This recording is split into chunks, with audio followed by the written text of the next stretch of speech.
Ang question ngayong araw ay, paano bumuo ng payak na pangungusap?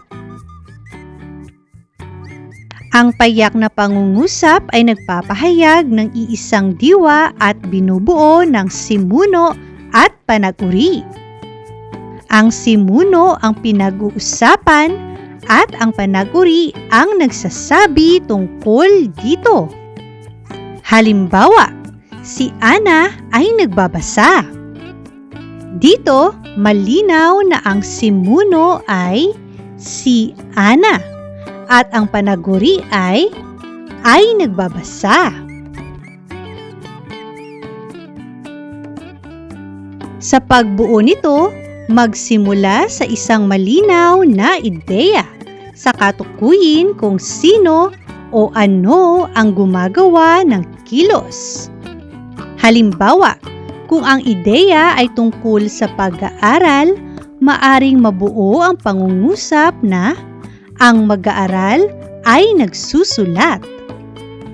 Kung nais dagdagan ng detalye, maaring sabihing ang masipag na mag-aaral ay maayos na nagsusulat.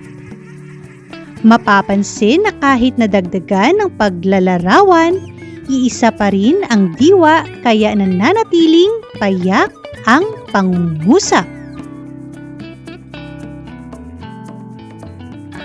Maaari ring gumamit ng tambalang simuno o tambalang panag-uri.